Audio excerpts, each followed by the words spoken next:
Have you ever wondered why so many people find peace only when it's too late? What if I told you that happiness after 65 isn't a myth, but a choice most ignore? And could it be that the silence you fear is actually the beginning of a more meaningful life? I used to believe that happiness after 65 was out of reach.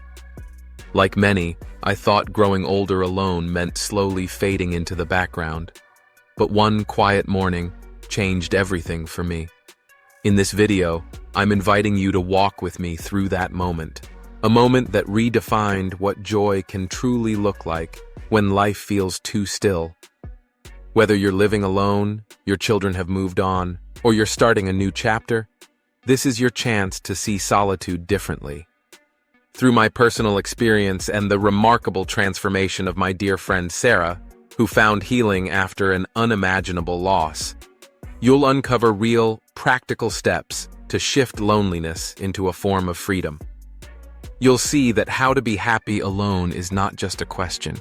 It's a path waiting for you to walk. Stay with me until the end, because the truth I'll share might completely change the way you view your future. It's not dramatic. It's real.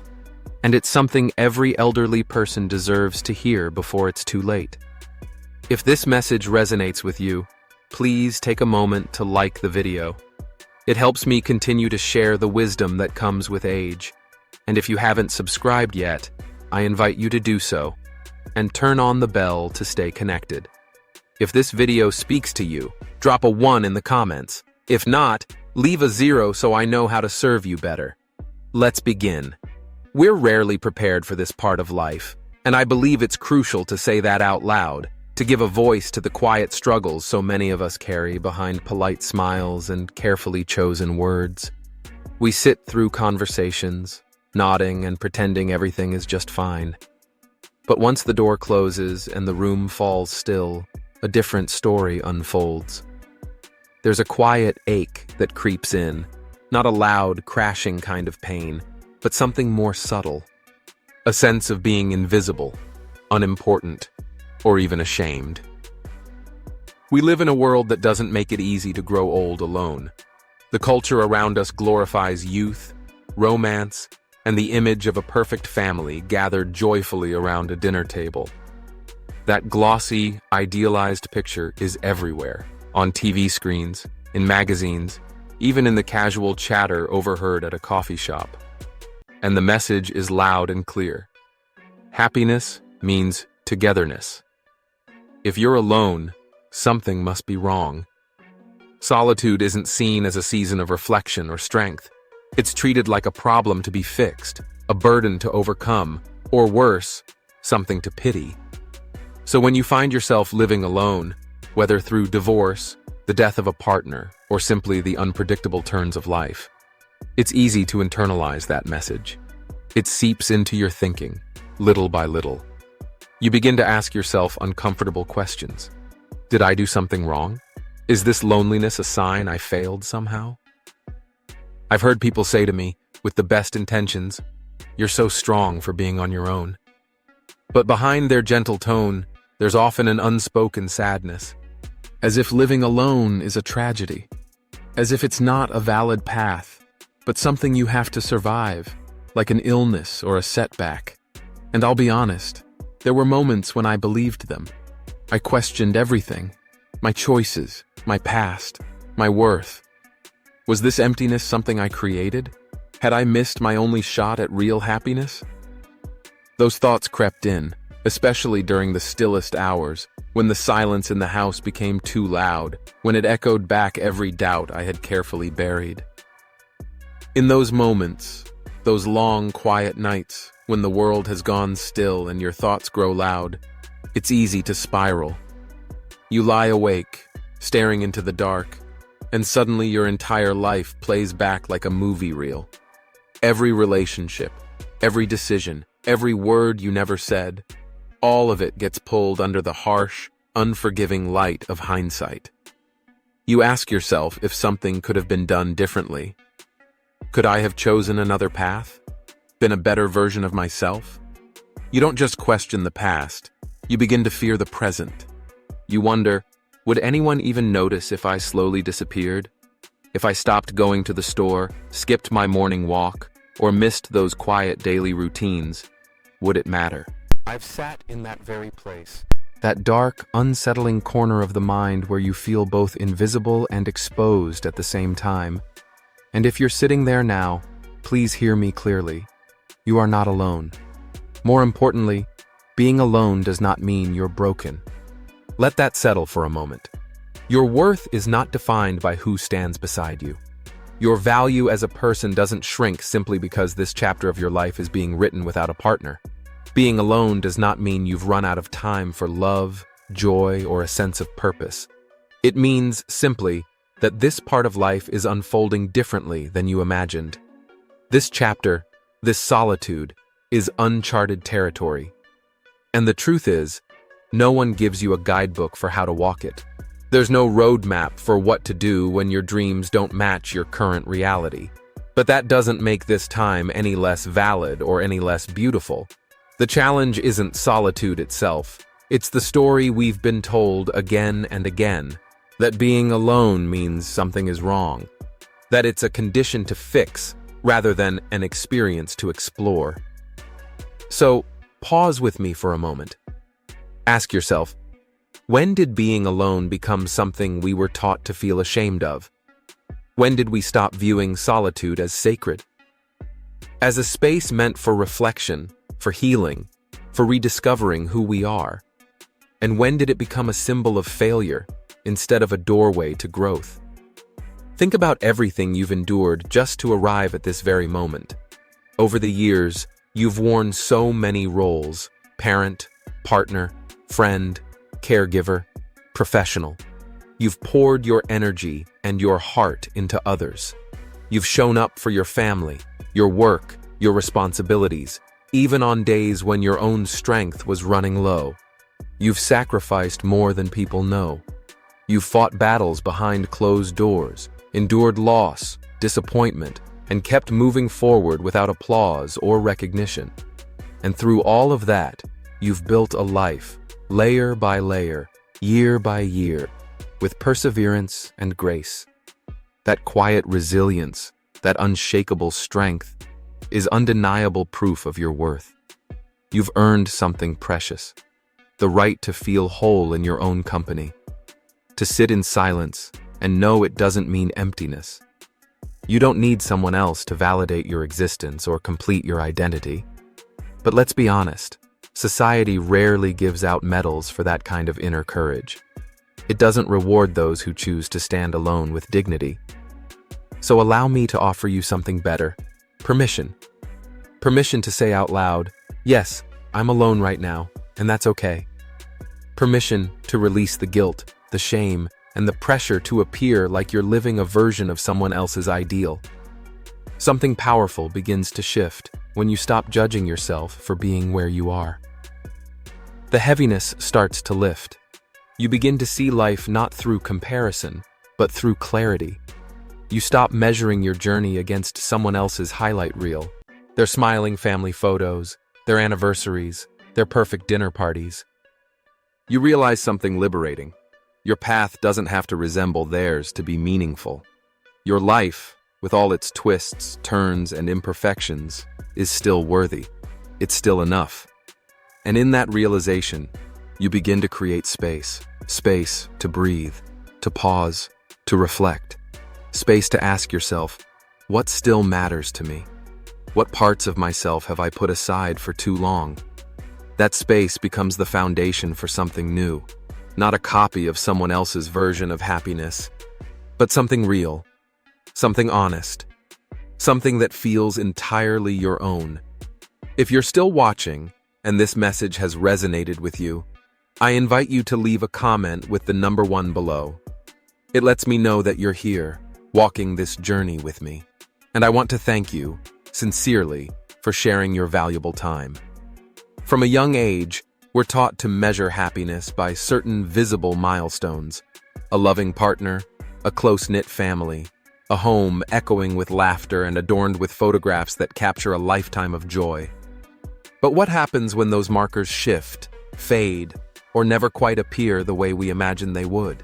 For many years, I believed my value was linked to my relationship status. If I was alone in my 60s, it must mean I had fallen short in some essential way, like I hadn't completed the assignment life had given me. That quiet feeling of being less than would sit with me in the stillness of the evening. But something began to shift within me, not suddenly, but gradually, like a small ripple turning into a gentle wave. It started when I stopped asking, "Why am I alone?" and instead began to wonder, what if this moment is my opportunity to become the truest version of myself? That question, simple yet powerful, was like planting a seed in fertile soil, and slowly, it grew into a journey of reimagining what happiness could look like, beyond the societal mold. From the time we're young, the world hands us a carefully crafted blueprint. Find a partner, raise children, build a home, and fill it with memories that shine on the surface. Maybe you followed that path. Maybe you're still holding on to some parts of it. A home with creaking floorboards that tell stories of the past, or photo albums with faces that once filled your days. But life doesn't always follow that blueprint. Children grow up and carve their own paths. Partners can pass away, grow distant, or leave in ways you never foresaw. Circumstances shift through divorce, loss, or simply the steady passage of time, and the map you once trusted begins to fade. And with that change, grief often arrives. Not always loudly, but with a steady presence. And it's not just grief for the people we've loved and lost. That pain is deep enough. It's also grief for the life we thought we'd have, the image of who we believed we'd be at this stage in our journey. I've sat with that grief. I've felt its quiet weight during the dark hours of the night, when memories come uninvited and questions stir with no easy answers. But through that, I've learned something essential, something I hope you'll carry with you. Grief and growth are not enemies. They're companions on this path, often arriving hand in hand. And yet, in the same breath that grief speaks, if you listen carefully, you may begin to hear something else. A whisper, a quiet nudge from deep within, offering the possibility of a new kind of growth. A redefinition of happiness that no longer depends on someone else to validate you or to complete your story. This kind of happiness begins with you, at the very center of your own life. There's a truth I wish someone had told me years ago, one I now share with you not just as a doctor, but as someone who has walked through this season. At any age, especially in your 60s and beyond, you have every right to redesign what happiness looks like. You don't need permission from your past, from your family, or from society. And most importantly, you don't need anyone's approval to begin again. Happiness doesn't have to mean a full house or a partner watching the sunset beside you.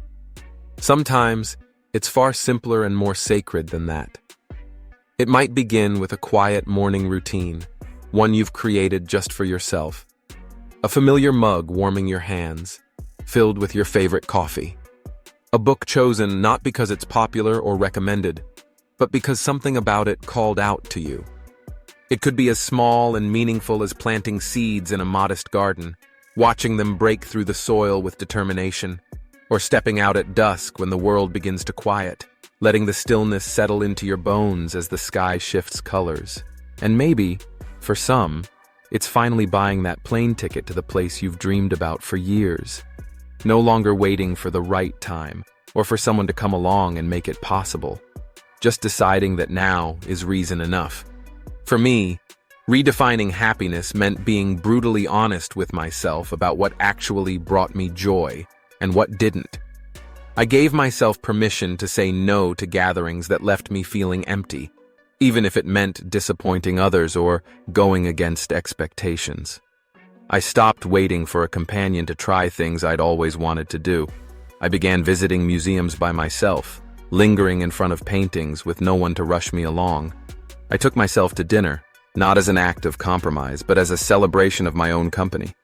I chose restaurants I genuinely loved, ordered exactly what I wanted, and allowed myself to enjoy every bite without apology. I sat in parks, listening to the soft chorus of birds overhead, and somewhere in the quiet, I discovered something unexpected, a piece I didn't know I had been missing. There's a quiet, steady kind of joy that begins to rise when you no longer fear your own company. Not a joy that's loud or flashy, but one that's unshakable. One that settles in your chest like a gentle reassurance. And the moment you stop resisting that space, stop treating solitude as something to overcome, you begin to notice it. Happiness, I've come to understand, isn't always found in those big, cinematic moments we're taught to chase. It's rarely about applause or achievement. More often, it's woven gently into the simplest of days. It's the peace that comes from a mind no longer cluttered with comparison or self-judgment. It's the stillness of a morning where you don't feel the need to prove anything to anyone. It's waking up and realizing you're no longer performing, not for society, not for your children, not even for the younger version of yourself who once had such grand plans. You're simply existing, simply being, and somehow, that's more than enough. Now, I won't pretend this path is free from shadows. There are still moments, days even, when the silence feels heavier than comfort. When uncertainty about the future whispers a little too loudly. When the past, with all its memories and might-have-beens, tugs at your heart more than you expect. But here's what's changed. I no longer run from those feelings. I meet them. I welcome them with softness. I remind myself, this life, though different than I imagined, is still mine. And it's not hollow. It's not a consolation prize. It's a living, breathing story that I'm shaping each day with the choices I make. In a world that so often tells us we're incomplete without a partner, choosing to live on your own terms is no small act. It's an act of courage. And while it may not always be easy, I can tell you it's deeply, profoundly rewarding. Because once you stop following a script someone else wrote for you, something remarkable begins to happen. You start uncovering what truly lights your soul on fire. The joy that arises from within is different. It's yours, and it's real. That inner light, once awakened, doesn't just stay with you. It begins to draw in the right kind of people. People who see you, not as someone who needs fixing, but as someone whole. It attracts experiences that feel aligned. And you start recognizing peace, not as an escape, but as a home. Soon, I'll be sharing the practical steps I took to build this version of happiness. Small habits, rediscovered passions, and intentional choices that helped me reconnect with joy, not as a fleeting moment, but as a way of life. As we continue this journey, I'd truly love to hear from you. What does happiness mean to you, right now, in this very season of life? Not what it meant 10 years ago, not what others told you it should look like, but what it feels like to you today. Pause for a moment and think about it. Has your definition changed? Has it softened, deepened, or surprised you in some way? Feel free to share your thoughts. Because when we speak our truth, no matter how simple, it gives others the courage to do the same. And in that exchange, we inspire each other to keep exploring, keep redefining what truly lights us up. If you're still watching and finding value in these reflections, I invite you to comment the number 2 below. It lets me know that you're still here, sharing this space and this moment with me, and I deeply appreciate your presence and your time. Once I gave myself permission to redefine happiness, a new question slowly emerged, one that lingered in my thoughts. How do I bring this version of happiness to life? Not just as a fleeting idea, not just as a wishful hope, but as something real, something I could touch, feel, and return to each day. At first, I expected the answer to come with a bang, a bold change, a grand reinvention. I thought perhaps I'd need to move to a new city, take up a daring new hobby, or change everything about my daily routine. But instead, the answer came quietly, almost gently. It arrived through small, intentional choices. Acts so simple, I might have overlooked them in a younger, more restless season of life. Yet these small steps grew into something deeply grounding and unexpectedly beautiful. That's when I began to see the truth. Happiness doesn't demand a dramatic overhaul of everything we know. It begins with creating tiny, meaningful pockets of joy. And just as importantly, with learning to notice them. So I began to focus on the little things. I made my bed each morning, not out of obligation, but with care, smoothing the sheets as a way of setting intention for the day ahead. I opened the windows, even when I had nowhere to go, letting in the breeze and sunlight as quiet reminders that life was still moving, still welcoming me into it. In the evenings, I lit a candle, not for company, not for a special event, just for me. Because I realized I deserve beauty, even when no one else is there to witness it. These moments might seem small, but they spoke volumes. They reminded me that even in solitude, my life is worthy of attention, of care, of gentle reverence, especially when no one else is watching. I also became more intentional with how I spent my time and, more importantly, how that time made me feel.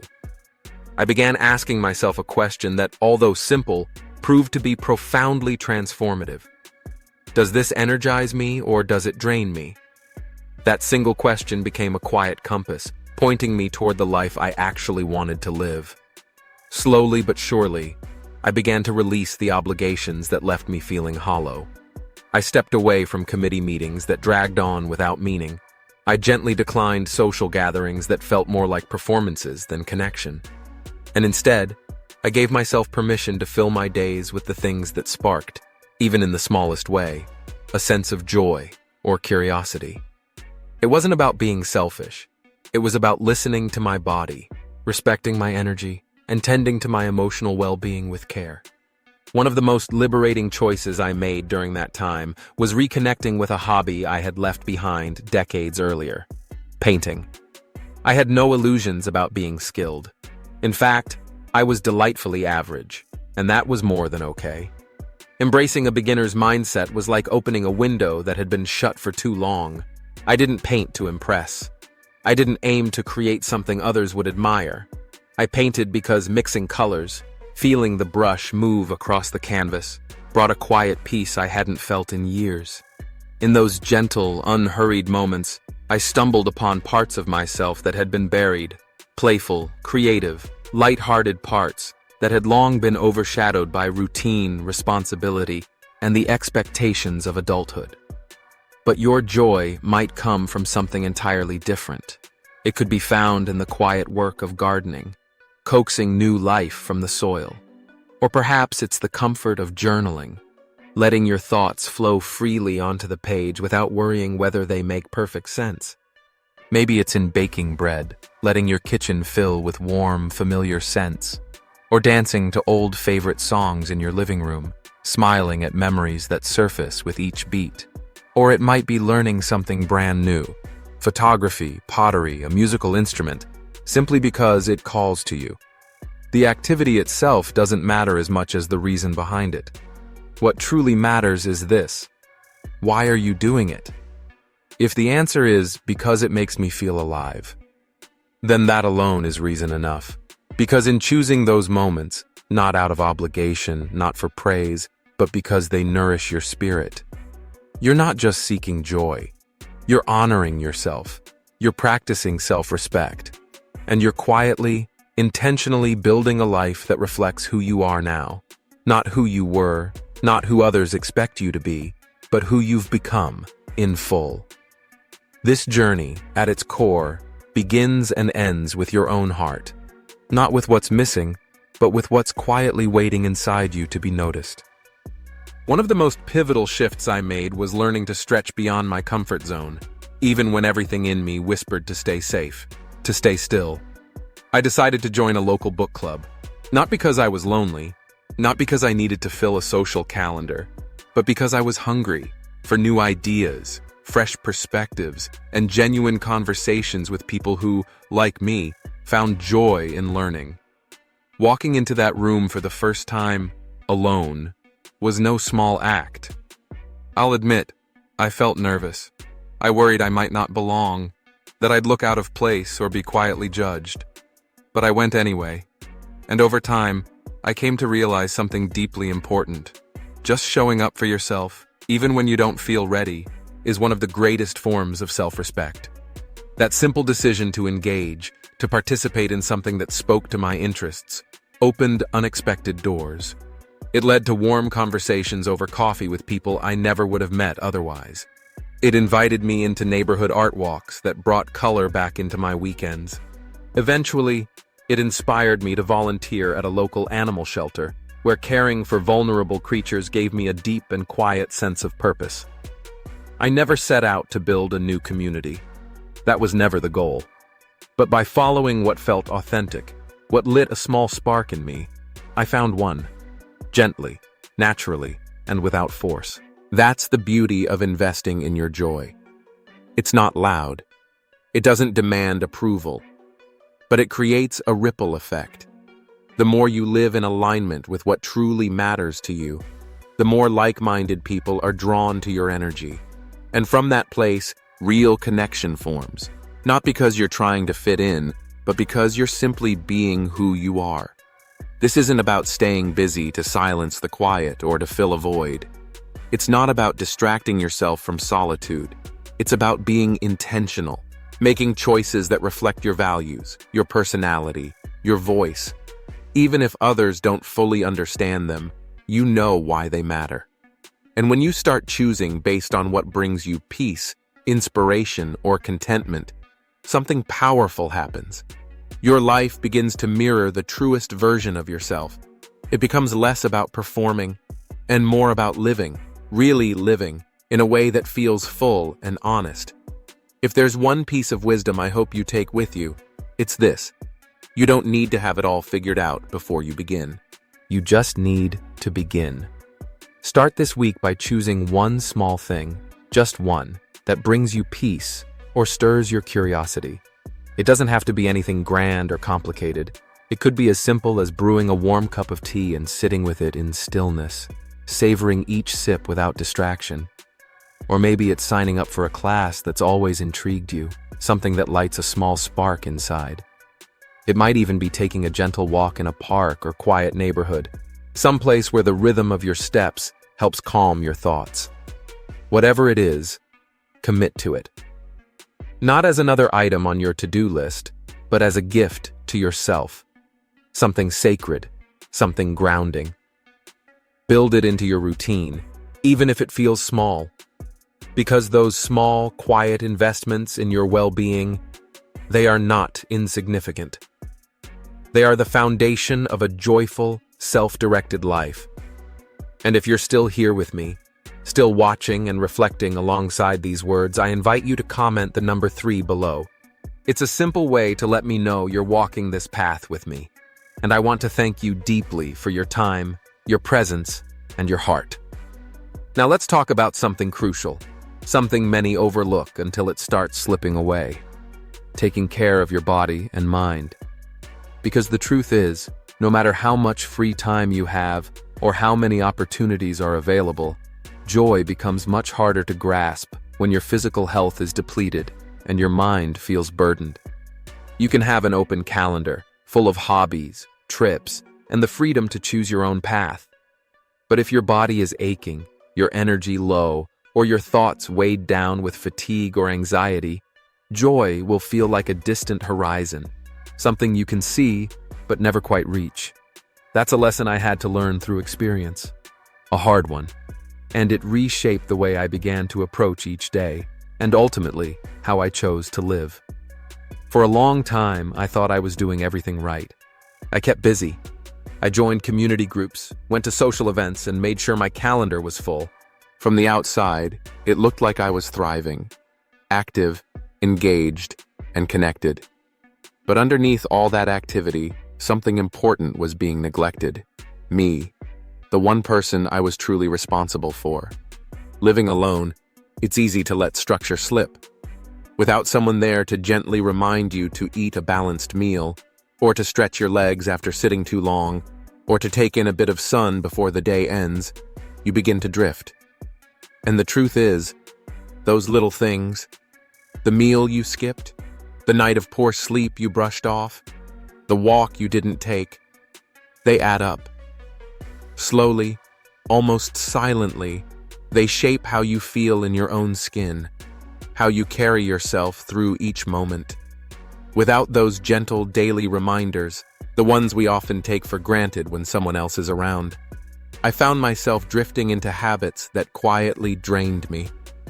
It's surprisingly easy to lose touch with self-care when you're on your own. The rhythm of the days begins to blur. One day folds into the next, and soon it becomes hard to distinguish one from another.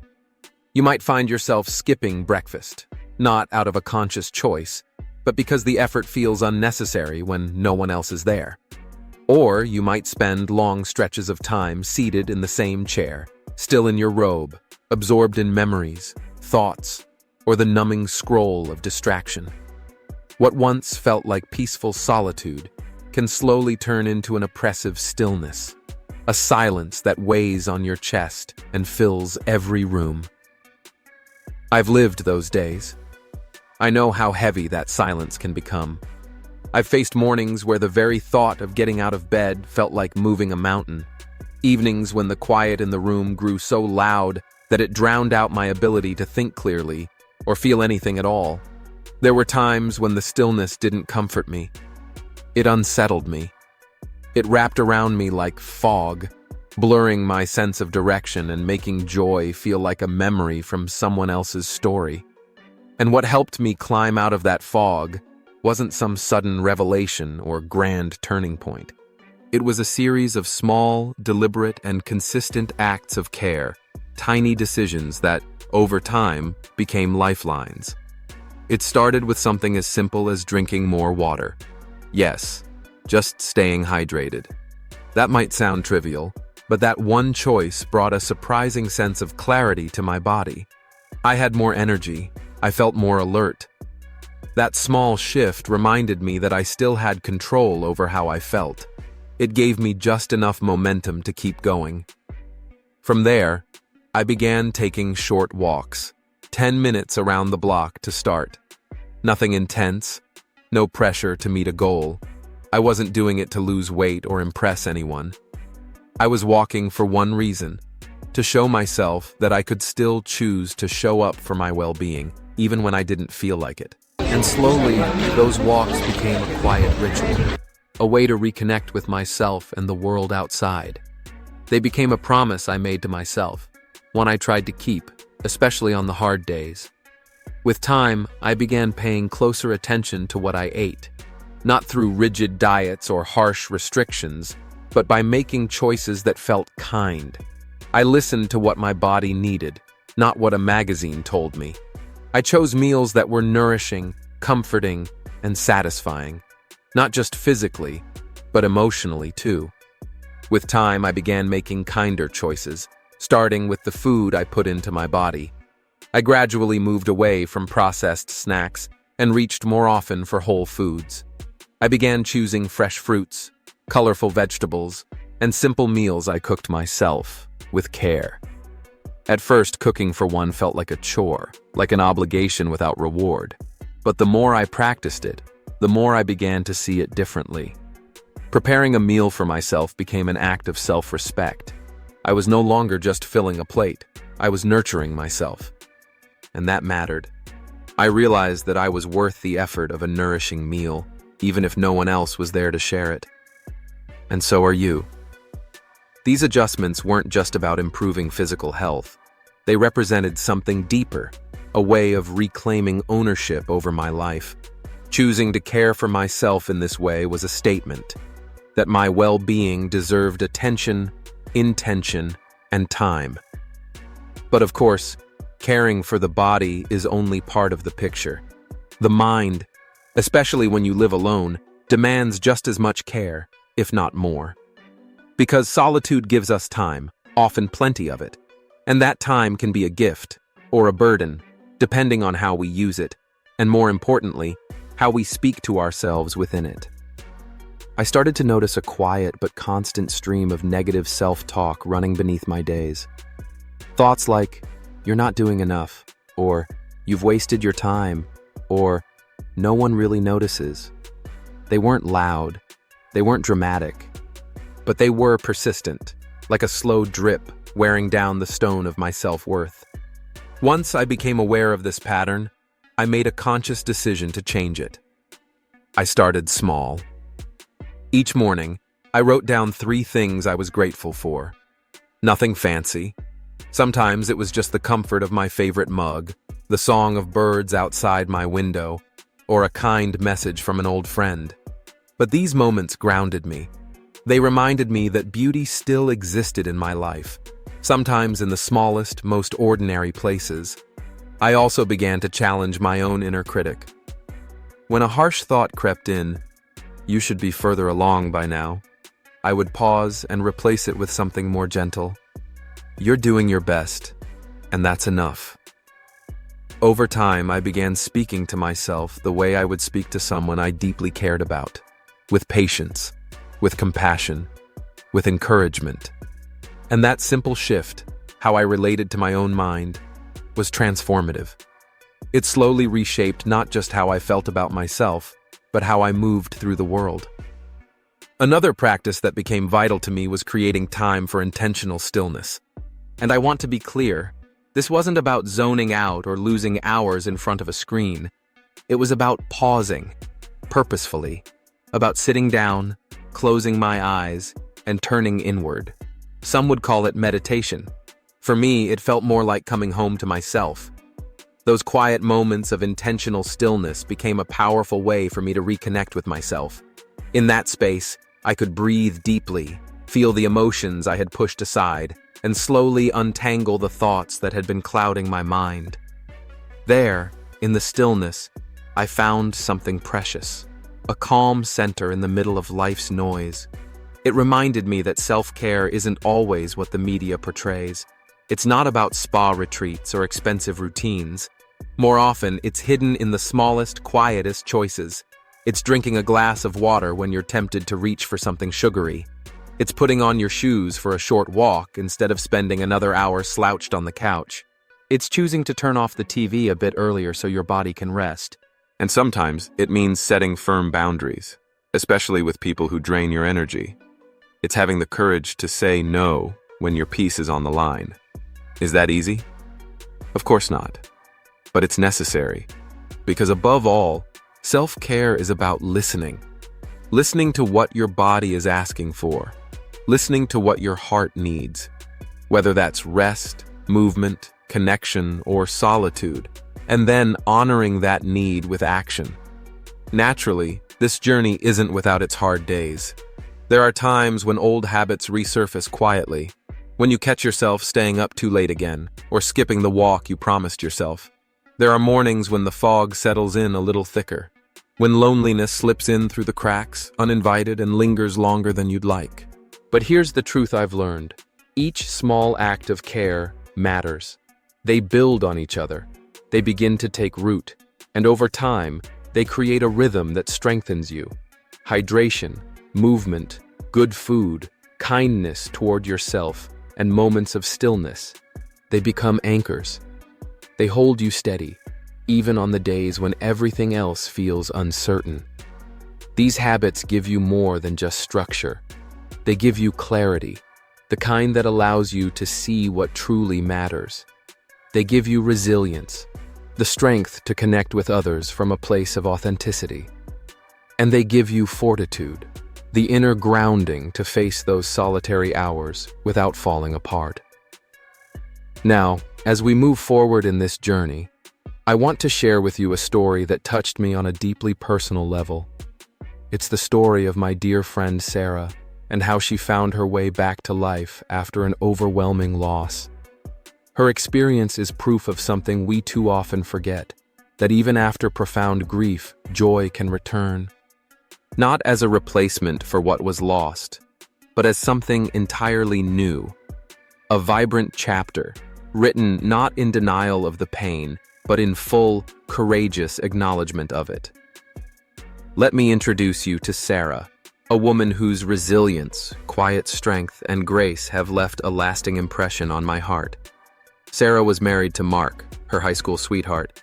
They spent 41 years building a life together, a life full of shared stories, countless memories, and the kind of partnership that we all hope for.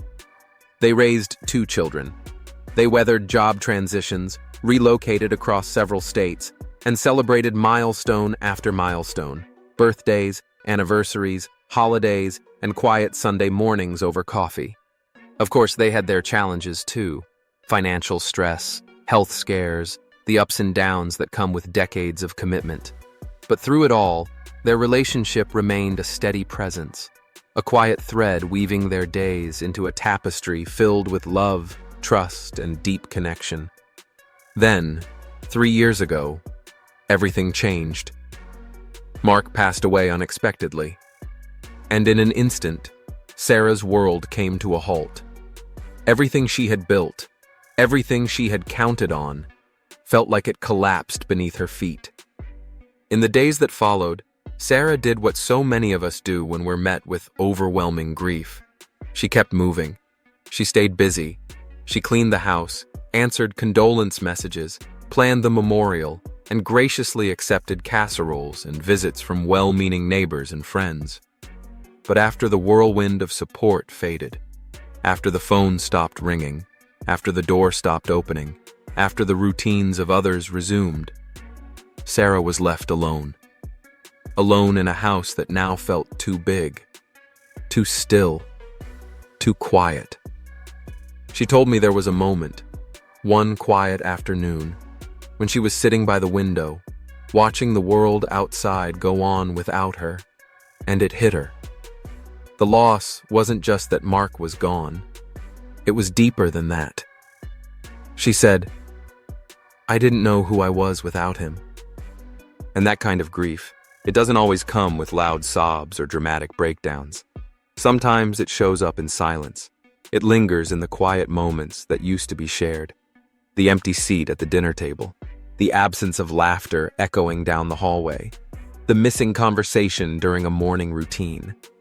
It's the ache of not having anyone to call your name at the end of a long day, the absence of being seen, of being mirrored by someone who's known every version of you through the years. And perhaps you know that ache, too. Not just missing someone, but missing yourself in the presence of that someone. No one called her name in the morning anymore. No one asked how her night was or listened to the little stories of her day. The mundane details that had once been so ordinary they hardly seemed worth repeating, yet now felt so deeply missed. For Sarah, the weight of that absence wasn't loud, but it was constant. It was a quiet heartbreak, one that slowly and profoundly reshaped how she saw herself. But her story didn't end there, sitting silently by the window, watching the world pass her by. Sarah gave herself permission to grieve fully. She didn't rush to fix it. She didn't force herself to move on. Instead, she let the sorrow run its course. She allowed herself to feel the pain, to acknowledge what she had lost, and to sit with the discomfort that came with it. And then, when the time was right, not because she was entirely ready, but because she was willing, she made a choice. It wasn't a dramatic decision. It was a quiet, personal one. A turning point. She chose to move forward, not by leaving Mark's memory behind, but by carrying his love with her into something new. One morning, Sarah signed up for an art class at a local community center. She hadn't painted in over 30 years. Her brushes had long since been packed away, and she questioned whether she still had any skill at all. But something inside her nudged her to try. She walked into that studio alone, her hands trembling slightly with nerves. She felt exposed, unsure, even out of place. But when she dipped her brush into paint and laid it gently onto the canvas, something unexpected happened. The movement felt natural, comforting, like breathing. Color began to bloom across the page, and with it came a sense of quiet control, a reminder that she still had the power to create beauty, even in the midst of loss. That class became her weekly sanctuary, a place where she didn't have to explain herself, a space where grief could exist, but so could peace and even joy. She could lose herself in brushstrokes and color, and for a few hours each week, she felt light again. Encouraged by the spark that painting rekindled, Sarah took another step. She joined a book club at the local library. At first, she barely spoke, just listened, quietly, from her place in the circle. She wasn't sure if she belonged there, surrounded by strangers with different stories. But week after week, something began to shift. The faces around her became familiar. Conversations that once felt awkward began to flow naturally. And slowly, names turned into real connections. A woman from the group, noticing Sarah's kindness and quiet strength, invited her to volunteer at a nearby animal shelter. On one of those quiet weekends, Sarah received an invitation to volunteer at the animal shelter. She wasn't sure if she had the energy, or even the heart, for it. The idea of giving herself to something new felt daunting. But there was a quiet flicker inside her, a gentle curiosity paired with the simple desire to keep moving forward. And so, despite the hesitation, she went. Today, Sarah still lives in the same home she once shared with Mark. The rooms are filled with memories. She speaks of him often, sometimes with a soft, wistful smile, and other times with tears that arrive unexpectedly, catching her off guard. But she no longer tries to fill the space he left. That's not a void anyone could ever replace. Instead, Sarah has chosen something much more meaningful. She's learning to build a life alongside her grief, one that honors the deep love she shared with Mark, while gently embracing the life that continues to unfold. Her days aren't about forgetting. They're about living and remembering side by side. On Sundays, you'll often find her painting again. Her brushstrokes are bold, expressive, filled with emotion and confidence. Each piece she creates is its own conversation, a glimpse into her healing. At the library, she leads a weekly discussion circle. Her thoughtful questions and calm presence spark engaging, sometimes spirited debates. She's no longer the quiet woman sitting at the edge of the room. She's the one drawing others in with warmth and wisdom. And at the animal shelter, there's a one-eyed cat named Toby. From the moment Sarah walked through the door, Toby took to her, following her like a shadow, as if he had chosen her for himself. Now, wherever she moves, he's close behind, a quiet companion who's become part of her story. When Sarah tells that story, of how she met Toby, or how she found her way back to herself, there's laughter in her voice. Not guarded or tentative, but full, honest. The kind of laughter that carries a hint of pain, but is rooted in peace. It's the kind of laughter that only comes when someone has faced deep sorrow, walked through it, and come out the other side still open to joy. Sarah's journey reminds us of something we often forget. Healing isn't about erasing the past. It's not about pretending the pain didn't happen. It's about holding that pain with tenderness, allowing it to live in you, but not control you. It's about making room for new experiences, new connections, and maybe even new versions of yourself that you hadn't yet imagined. Being alone doesn't mean your story has ended. In fact, it might mean a new chapter is just beginning. A chapter where you finally step fully into your own narrative, not as someone's partner or caretaker, but as the main character. We're often led to believe that life's grandest moments belong to youth, or to the company of others. But Sarah's story gently disrupts that belief. It shows us that some of the richest, most meaningful moments happen later, after you've known loss, survived heartbreak, and dared to rebuild. And when you allow yourself to live, not for anyone else, but truly for you, that's when the most powerful kind of joy begins to unfold. Let Sarah's story serve as a beacon of quiet strength. She isn't extraordinary in the way we usually define heroes. No headlines, no grand gestures. She's ordinary, just like you and me.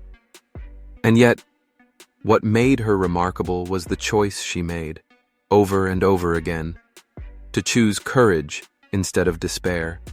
Not all at once, but gently, one small, intentional step at a time. And through those steps, Sarah began weaving a new life. A life that, while shaped by loss, has become vibrant, meaningful, and deeply her own. Her days are no longer defined by what's missing, but by what she creates, nurtures, and shares. She didn't erase her pain. She learned how to live alongside it, and that choice has made all the difference. Wherever you are on your own journey, whether you're just beginning to navigate life alone or have been walking this path for some time, I hope you know this. You too can take that first step. And the beauty is, it doesn't have to be dramatic. It can be as small as making your bed in the morning with intention, or calling someone you trust just to talk. Over time, those small acts begin to shape a life that feels fuller and more connected. So here we are, at the close of this video. But perhaps this isn't an end at all. Maybe it's the beginning of something new for you. Whether you're 65, 75, or anywhere in between, the chapters ahead are still unwritten. You have the space now to create something entirely yours, something guided by your own voice, values, and vision. Let this be your reminder. Being alone does not mean your story is over. It means you finally have room to write a chapter that reflects you, without compromise. Happiness isn't something reserved for the past or for others. It lives in the present, waiting in every small, courageous choice you make for yourself. I'd truly love to hear from you. What have you taken away from this video? What's one small change or insight you're going to carry forward into your own life? Please share it in the comments below. Your words might be exactly what someone else needs to hear today. And if this message has touched you, please take a moment to like this video, leave a comment, and share it with someone you care about. And don't forget to subscribe to our YouTube channel for more heartfelt conversations about healing, growth, and finding purpose later in life. You are part of this journey, and I truly look forward to connecting with you in the comments. Until then, I wish you good health, happiness, and peace. And remember to subscribe to my channel, Healthy Aging Blueprint.